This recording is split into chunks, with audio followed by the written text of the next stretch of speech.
Cheikh Oumar? Oui, je suis un peu en désaccord avec... Pourquoi? Avec le doyen. Parce que, première des choses, il faut comprendre que le terrorisme, c'est un moyen. C'est comme ça que c'est un moyen d'expression politique, d'ailleurs. Donc, c'est la politique de la terreur qui vient s'appeler terrorisme. Et la politique de la terreur, ici, il faut comprendre que, l'objectif, ici, le Mali a une longue histoire avec le terrorisme. On peut aller minimum en 92 avec le pacte national qui intervient sous le président Alpha Oumar Konaré. Et quand on regarde dès lors, qu'est-ce qui se passe au Mali? C'est qu'il y a une volonté expresse de certaines personnes à vouloir réellement transformer ce pays en un pays islamique.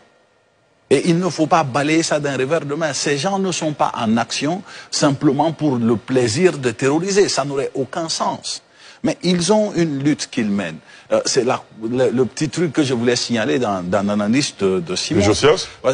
Parce que quand il disait ils veulent installer le djihad, en vrai, ils veulent installer la charia. Donc, selon eux, les problèmes d'injustice, de difficultés sociales, de difficultés économiques qui existent ne peuvent être résolus que si la justice est rendue selon le modèle musulman. Maintenant, il faut prendre en compte, bien évidemment, les points en Syrie, en Palestine, en Afghanistan, où aujourd'hui, ils se disent être capables réellement de prendre un État et de le gérer selon eux. Parce que ça a marché une fois et que ça a marché deux fois, qu'est-ce qui leur empêche aujourd'hui de tenter la chose? Et je vais vous le dire clairement, quand le jeune homme débarque sur mon panel, c'est ce qu'il me dit. Il me dit, je suis venu te parler parce que tu as une connaissance en politique.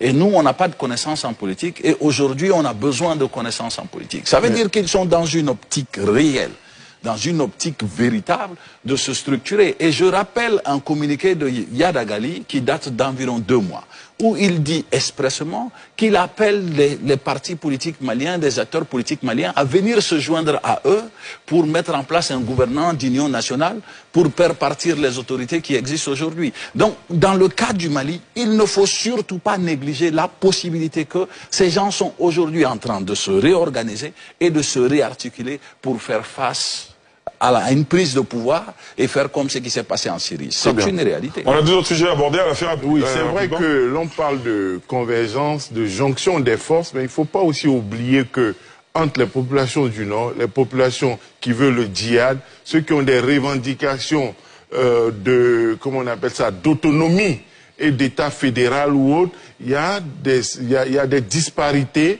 qui ne peuvent pas fonder à dire qu'il y a une volonté unitaire d'instaurer un État islamique et musulman. Ce n'est pas ce que je dis. Non, vous avez dit qu'il y a une volonté... Je n'ai pas évoqué les terroristes et les Touaregs. Voilà, je dis que les terroristes ont leur plan. Il y a tout cela. Donc tous ces terroristes-là ne peuvent pas parvenir à leurs objectifs. Dans ce Mali que l'on connaît, dans ce grand Mali. Et donc il ne faudrait pas dramatiser, d'une part, faire trop peur, d'une part, et d'autre part, il ne faudrait pas le faire pour continuer à donner des arguments et de la justification aux putschistes qui sont en train d'échouer, qui ont échoué. Ça fait 5 ans qu'ils sont là au Mali.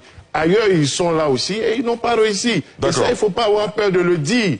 En laissant entendre que oui, peut-être les terroristes ont pu se renforcer. Ça peut être un prétexte pour eux de ne plus partir. Mais ils n'ont pas réussi à les neutraliser, à les affaiblir. D'accord. C'est un échec. Alors, il y a clarté. Oui, c'est très important et c'est très sensible. Rapidement. Première des choses, je ne dis pas que ceux qui sont séparatistes ou indépendantistes sont dans cette optique de travailler avec eux. C'est pourquoi je précise que eux, ils ont une quête. Leur quête, c'est d'instaurer la charia. Et cela n'a rien à voir avec les séparatistes. Même si par moments, nous avons vu des rapprochements qui les ont menés à faire des opérations ensemble. Et ça, c'est noté. Donc, mais ce qui est clair aujourd'hui, c'est que ces gens ont en tête que ce qui s'est passé en Syrie, ce qui s'est passé en Afghanistan, peut être utilisé comme modèle et l'utiliser au Mali. Et on constate des éléments de fait. J'avais gardé les éléments. L'idée, ce n'est pas de faire peur, c'est de faire comprendre. Première des choses, ils avaient un drapeau tout noir, tout sombre. Ils l'ont changé. Maintenant, ils utilisent un drapeau tout blanc. Ils n'avaient pas de mécanisme de communication direct. Aujourd'hui, ils en ont un. Et ils disent qu'eux, ils veulent protéger les populations. Ils utilisent des actions pour conquérir le cœur des populations. Quand les populations se plaignent que les Chinois nous ont pris nos parcelles avec lesquelles on fait de l'agriculture et qu'ils y ont installé des mines, ils vont détruire ces mines et disent aux populations que oui.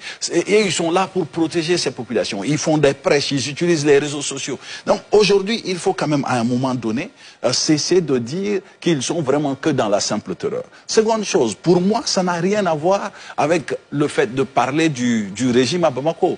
Je suis connu pour être l'une des voix les plus critiques face à ce régime-là. Donc je ne leur fais pas de cadeau en la matière, mais ce que je dis, c'est que le problème que nous avons ne relève pas simplement de eux, leur efficacité ou de leur inefficacité. Il s'agit de la vie de toute une nation. On ne peut pas simplement se fermer dans une question de politique intérieure. Parce qu'aujourd'hui, qu'est-ce qu'on voit? On voit des camions ivoiriens touchés.